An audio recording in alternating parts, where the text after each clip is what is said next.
ओम शांति। ब्रह्मा बाबा की वाणी 12 मई 2022, जिसमें बाबा के साथ बहुत ही गहरी विचार विमर्श चल रहा था, रूरिहान चल रही थी, जिसमें बाबा ने बहुत ही गहरे राज बताए हैं जो पहले कभी सुने भी नहीं थे और कभी सोचे भी नहीं थे। जैसे बाबा ने पिछले पार्ट में बताया कि जो संदेश हमें मिलता है गुरुवार को, जो संदेशियाँ हमारे लिए संदेश लाती हैं, क्या वो पूरा सही होता है? क्या उसको एज इट इज़ एक्सेप्ट करना चाहिए या उसमें अपना भी बुद्धि लगाना चाहिए? तो बाबा ये बता रहे थे। और तो फिर बाबा से पूछा कि इतना हलचल हो रहा है बाबा, इतनी क्लासेस के ऊपर क्लासेस कराते जा रहे हैं। तो ब्रह्मा बाबा ने कहा, अगर बाबा है तो इतना टेंशन क्यों है? विचार करो ना। सभी बच्चियां बोलती हैं, क्या हम संदेश ला करके सुनावे आपको? अरे आप ये संदेश क्यों नहीं देती जाके कि बाबा आप आ जाओ? जब आपके अंदर इतनी ताकत है, भगवान से बात करके आ सकते हैं, तो उनको बुलाओ ना।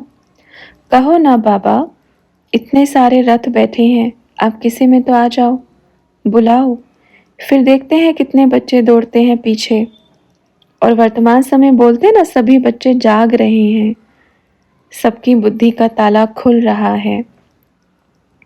थोड़े समय में अपने आप अगर आने की भी, बुलाने की भी कोशिश करेंगे, तो वो जो भी होगा वो सामने दिख जाएगा। अभी 20 रोज में देखो क्या क्या होता है। तो बच्चों ने कहा, बाबा वीडियो देख करके कैसे कैसे कमेंट करते हैं।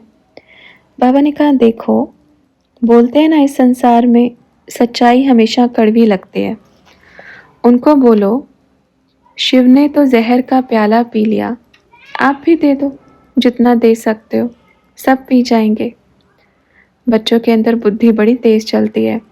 अगर इतनी बुद्धि बाप की याद में चले तो कल्याण हो जावे। तो बाबा से पूछा, बाबा इतना टीचर बने, इतने पुराने, ऐसे कैसे बुद्धि कैसे नहीं समझ पा रहे हैं? तो बाबा ने कहा, यही तो ड्रामा है।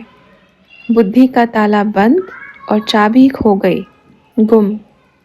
आपने अपनी चाबी संभाल के रखी थी और वो रख करके भूल गए। जैसे क्या होता है ना, अभी द्वापर युग की यादगार चल रही है। जब मालूम होता था कि आक्रमण होने वाला है, तो राजाएं महाराजाएं अपना सारा राजकोष छुपा देते थे। छुपा करके या तो भूल जाते थे या युद्ध में मारे जाते थे। तो वो तो ऐसे ही रहता है ना, ऐसे ही अपने बाबा के बच्चे हैं। इतना प्यार किया, सब कुछ किया, ज्ञान खजाना इकट्ठा किया और बक्सा छुपा दिया कहीं और, उसकी चाबी गुम हो गई। अब भटक रहे हैं, चाबी कहाँ गई, चाबी कहाँ गई। बाबा नाम की चाबी गुम हो गई। तो वो स्थूल धन की बात की शूटिंग तो यही होनी है ना। ज्ञान धन गुम हो गया। देखो बच्चे, हर एक बच्चे की शुरुआत बड़ी अच्छी होती है। सदा देखना, जब कोई बाबा का बनता है ना, उसकी जो शुरुआत होती है वो बहुत प्यारी होती है। उसको बाबा से बहुत प्रेम होता है। जैसे बच्चा जब पैदा होता है तो सतो प्रधान बोलते हैं उसको, पर धीरे धीरे अवस्था ऊंची होती है, फिर गिरती है, फिर नीचे आती है। एकदम जड़झड़ी भूत जब हो जाती है तब खत्म। ऐसे ही जब बच्चे बाप के बनते हैं तो अवस्था सतो प्रधान हुई। इतना प्रेम, इतना सुख, इतना याद बाबा की, तो अवस्था अच्छी सतो प्रधान, क्योंकि बुद्धि में एक के सिवा किसी की याद नहीं। लौकिक दुनिया में भी देखो, जैसे ही बच्चा छोटा होता है, जब माँ बाप के पास खेलता है ना, तो सारे विकारों से दूर रहता है। जैसे ही थोड़ा बड़ा हुआ, बाहर खेलने गया, तो माँ बाप से थोड़ा हट जाता है। फिर और ज़्यादा दुनिया में गया तो माँ बाप से और दूर हो जाता है। जब बड़ा हो जाता है, अपनी गृहस्थी बसाता है, तो माँ बाप को बाहर छोड़ के आता है वृद्धाश्रम में।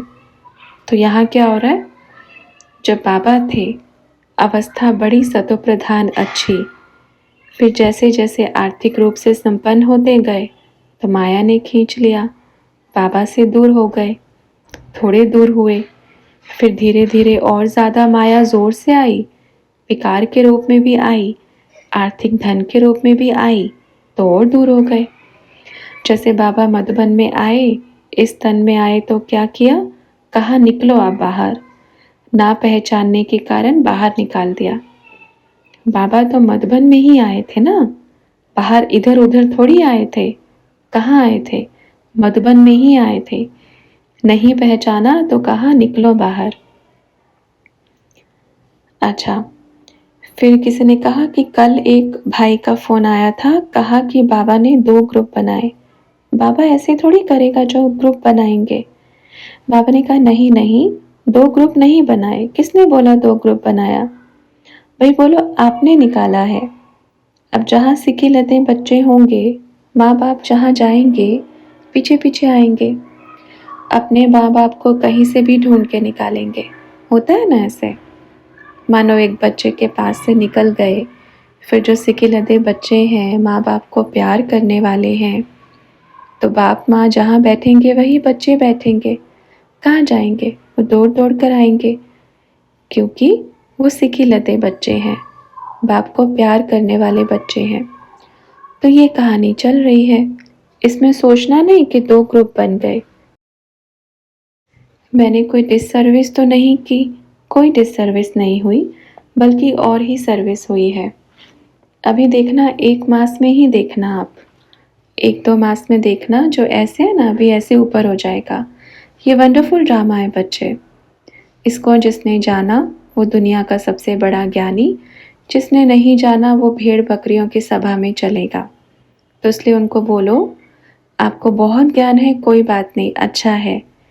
कहते हैं ना जब बच्चे अपने पैर पे खड़े हो जाते हैं तो सबसे पहले खड़े करने वाले को ही भूल जाते हैं, किसने खड़ा किया, माँ बाप ने, बाप दादा ने। तो बाप को भूल गए, किनारा हो गए हैं। और जब अपने पैरों पर खड़े हो गए हैं तो सोचते हैं मेरे कारण ही तो इतने बच्चे आ रहे हैं, मैं इतना अच्छा भाषण करती हूँ या मैं इतना अच्छा भाषण करता हूँ, तभी तो इतनी भीड़ लग रही है। मेरी दृष्टि में, मेरे योग में इतनी ताकत है, तभी तो मेरे इतने स्टूडेंट हैं। ये उन बच्चों की सबसे बड़ी भूल है। वो बच्चे, वो स्टूडेंट आपके नहीं हैं। जब आपकी पहचान मिलेगी ना, यूँ चुटकी में खाली हो जाएगा, सब सब खाली हो जाएगा। अच्छा, फिर बाबा से कहा अब तो वही लोग सभी सेंटर्स पर अनाउंस कर रहे हैं, कह रहे हैं कि ओम मंडली में नहीं जाना, सावधान रहना, अनुभव हो रहा है, ये हो रहा है। तो बाबा ने कहा मतलब उनको कहो कि इतना बड़ा जादू हो रहा है कि आप उतार ही नहीं सकते। तब तो आप सबको ठीक कर रहे थे, अब कहाँ गई आपकी ताकत? आप तो तब बोल रहे थे कि मेरे द्वारा ही सारे स्टूडेंट्स आ रहे हैं, मैं ही निमित्त बना हुआ हूँ इतने सारे बच्चों को निकालने का, लेके आने का। तब तो ऐसे गुणगान कर रहे थे, अब क्या हुआ? अच्छा, ये जो बोलते हैं ना बाबा अपने बच्चों के बारे में ऐसे नहीं बोल सकता, ऐसे बोलते हैं ना, उनको बोलो ये सृष्टि रंगमंच है, बाप के सभी बच्चे हैं, आप जो कर रहे हैं उसके अनुसार आपको बोल रहे हैं। कई बच्चे बोलते हैं भगवान ऐसे नहीं बोल सकता। अपन उनको बोलते हैं कि सबसे पहली बात तो अपन भगवान नहीं है, भगवान सिर्फ एक है, एक ही है। हाँ, उसने कभी किसी को कुछ नहीं कहा, वो सबको प्यार करता है, गाली देने वाले को भी गले लगाता है, गलानी करने वाले को भी गले लगाता है, सबको एक दृष्टि से देखता है। अच्छा, रही अपन की दृष्टि में भी भेदभाव नहीं है। आप जो कर रहे हैं उसका सिर्फ और सिर्फ आपको बताया जा रहा है। अगर अपने बच्चों को एक माँ बाप सही क्या है, गलत क्या है ये भी नहीं बताएगा तो बच्चा क्या करेगा? दोष किस पे लगाते हैं? फिर बोलते हैं आपने क्या सिखाया हमें? बोलते हैं आप तो आते थे ना, आपने क्यों नहीं हमें सिखाया, क्यों नहीं शिक्षा दी, आप तो बाप थे ना, ऐसे ही बोलते हैं। आज भी अगर बच्चा बिगड़ जाता है माँ बाप के कारण, किसी वजह से बच्चा बड़ा होगा तो क्या बोलेगा, मेरी माता जी ने मेरे को नहीं सिखाया, मेरे पिताजी ने मेरे को नहीं सिखाया। अगर बचपन में मेरे को डांट देते, शिक्षा देते तो आज मैं ऐसा नहीं होता, ऐसे ही कहते ना। और अब बाप की बात बुरी लग रही है क्योंकि बाप को मानते ही नहीं है। जब मानेंगे समझेंगे तभी थोड़ी बुद्धि आएगी, क्योंकि कल को यही बच्चे अपने को लाना देंगे। जानते हैं अपन वतन में बैठेंगे ना, यही कहेंगे, अच्छा आप आए, आपने शिक्षा ही नहीं दी। आप कैसे पिता थे जो अपने बच्चे को सही और गलत रास्ता ही नहीं दिखाया, तो क्यों सुने। इससे अच्छा अभी ही सुन लो। अभी भले आप कुछ भी बोलो कि आप हमारे बाप नहीं हो। जब गुस्सा आता है ना बच्चों को तो क्या बोलते हैं, हम नहीं मानते, आप हमारे बाप हो, जाओ ख़त्म हमारा आपका कनेक्शन, मर गए आप हमारी तरफ से। लौकिक में ऐसे बोलते हैं ना। अभी गुस्से में बोल रहे हैं कि हम क्यों माने, आप हमारे बाप हो, जाओ हमारा कोई कनेक्शन नहीं है। वंडरफुल बात यह है, अंदर से सबको पता है कि ये मेरा बाप है। अगर बाप नहीं है तो आप देखते क्यों हो, आप पूरा ध्यान से सुनते क्यों हो, फिर आप उसका जवाब भी देते हो अगर आपका बाप नहीं है तो।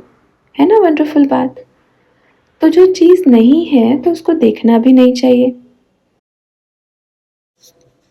छोड़ो भाई, हम क्यों माने, हम नहीं जानते, हम नहीं करते आपसे प्यार, तो देख क्यों रहे हो।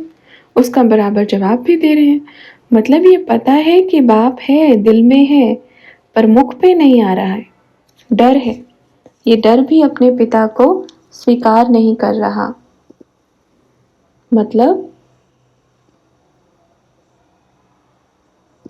बाबा ये कहाँ उलझे हुए हैं। तो बाबा से पूछा बच्चों ने कि बाबा ये कहाँ उलझे हुए हैं, दिल में है और मुख में नहीं आ रहा, ये कैसे हो सकता है। तो बाबा ने कहा ये उलझे हुए हैं आज के जो समय पर, जो मान शान में इतनी ऊंचाई पर है ना, सिर्फ उसमें उलझे हुए हैं। आज जो पेट भरपूर है, धन से भोजन से सब भरपूर है, बस वही बाहर नहीं आने देता। बोलते हैं ना, जब भूख लगती है ज़ोर से तो चाहे उसको कुछ भी खिला दो वो भी उसको पकवान नज़र आएगा, पत्ते भी तोड़ के खिला दो वो भी पकवान नज़र आएगा। अब जिसका पेट भरा होगा, चाहे 36 प्रकार का भोजन रखो, उसको पसंद आएगा क्या, नहीं आएगा ना, इसलिए उलझे हुए हैं। जब मटका खाली होगा धीरे धीरे, बोलते हैं ना बाप का भंडारा सदा भरपूर होता है। बड़ी अच्छी दुनिया के हिसाब से कहावत है कि एक माँ बाप 10 बच्चों को पाल सकते हैं, पर 10 बच्चे एक माँ बाप को नहीं पाल सकते। एक माँ बाप इतने बच्चों की पालना कर रहे हैं और उन सब ने मिलकर के बाप को बाहर कर दिया। कहाँ गई थी बुद्धि परखने की, समझने की शक्ति कहाँ गई थी। तो बच्चों ने कहा बाबा बोलते भी हैं मैया का नाम लेकर कि बबीता ज्ञान सरोवर में थी, वहाँ से उनको निकाल दिया। ये भी बोलते हैं, मतलब बाबा मधुबन में ही तो आया था। तो बाबा ने कहा बोलते हैं ना, माँ को निकाला तो बाप कहाँ जाएगा सोचो। है ना ये वंडरफुल बात। अच्छा बच्चों, आज बड़ी चर्चा हो गई, फिर मिलेंगे। बड़ा अच्छा ड्रामा चल रहा है, अपन तो ज़रा भी नहीं सोच रहे हैं। जो आएगा दिल से वेलकम, जो जाएगा तो भी कोई दिक्कत नहीं है, अपना खोएगा, इसलिए आए तो दिल से बड़ा वेलकम। अच्छा अपन किसी के साथ ज़बरदस्ती नहीं करेगा, आप आओ आओ आओ क्यों करें, जब आपको प्यास लगेगी तब आना। पर बच्चे खुद बोल रहे हैं हम आए, पर कैसे आए, उलझे हुए हैं। आज तक कोई भी बच्चा जा कर के कहीं बोला किसी को सेंटर पर कि भाई छोड़ो, इधर भगवान आए हैं या उधर आए हैं, नहीं ना। बोलते हैं जहाँ चुंबक होती है ना, अपने आप खिंचे हुए चले आते हैं सब। ठीक है बच्चों, अभी अपन चलते हैं, फिर मिलेंगे। आपका बड़ा अच्छा भोग, क्योंकि सुबह से बड़ा भोजन आ रहा है, पकवान बड़े अच्छे अच्छे आ रहे हैं, पर बड़े संकल्पों के साथ आ रहे हैं कि बाबा आप हमारे बच्चों को बचा लेना, फिर मैं आपको बड़ा अच्छा भोग बना के खिलाऊंगी। ऐसे ऐसे संकल्प कि माया से बचा लेना बाबा, मैं आपको बड़ा अच्छा भोग बना करके फिर खिलाऊंगी। अब एक बात बताओ, उनको क्या समझाएं? कहते हैं माया से बचा लेना। मायापति को बोल रहे हैं माया से बचा लेना। क्या करेगा? ये भी ड्रामा में है, लेकिन अब थोड़ी सुनेगा। अब तो बाप निकल चुके हैं ऐसी यात्रा पे। अब आप कुछ भी बोलोगे नहीं सुनेगा। हाँ, थोड़े समय में निमंत्रण भी आएगा, चलो मधुबन। तो क्या करना है, चलना है? बच्चों की तो थोड़ी दिल है, लेकिन अभी नहीं जा सकते। तो किसी ने कहा कि वो पहचानेंगे भी नहीं अभी। पापा ने कहा नहीं नहीं, अभी धीरे से देखना, पहचानेंगे नहीं, लेकिन काम ना रुके, धंधा अच्छा चलता रहे, इसलिए बुलाएंगे। अभी थोड़े समय में निमंत्रण आएगा। तो वैसे तो बाबा अपने आप बैठ के बात करेगा, मीटिंग करेगा। अब नहीं जाएंगे, लास्ट में आएंगे अपन। बोलते हैं ना, जहाँ भगवान को बुलाते हैं पहले वहाँ से सफाई करते हैं, जाले वगैरह उतारते हैं। इसलिए बोलते हैं जब भी श्री कृष्ण का जन्म होता है तो सृष्टि की सफाई होती है, तभी तो आएगा ना। अब अगर वहाँ जाएंगे तो साफ सफाई करके जाएंगे, ऐसे नहीं जाएंगे। तो बच्चों ने कहा बाबा कल जा रहे हैं हम लोग। बाबा ने कहा भल जाओ, बिल्कुल जाओ, कोई भी संकल्प नहीं करो। जो होगा बहुत अच्छा होगा, और जो हो रहा है बहुत अच्छा हो रहा है। क्यों हो रहा है, क्या हो रहा है, बिल्कुल फुल स्टॉप लगा दो। क्योंकि इसका जो रिज़ल्ट है ना, आपको थोड़े टाइम के बाद समझ में आएगा कि क्यों हो रहा था और क्या हो रहा था। ठीक है? अपना कर्म नहीं छोड़ो। जहाँ पर भी है सेवा भले ही जाओ करने के लिए, पर बुद्धि से खाली कर दो। क्योंकि आपका यहाँ आना आपकी प्लानिंग थोड़ी थी, नहीं थी ना। तो बस इसमें आपका दोष कहाँ है? ये किसकी प्लानिंग थी? अपन के बाबा की प्लानिंग थी। तो चिंता किस बात की? फिर बाबा से पूछा, बाबा जैसे थोड़े दिन के बाद मैया का संस्कार इमर्ज हो जाएगा, तो क्या हम बच्चों का भी पूर्व जन्म का संस्कार इमर्ज होगा? बाबा ने कहा धीरे धीरे होगा, एक साथ नहीं होगा, उसको अभी थोड़ा टाइम है। तो बाबा से कहा कि हम मैया के साथ ज़्यादा रहेंगे। बाबा ने कहा अभी भी तो मैया के साथ हैं।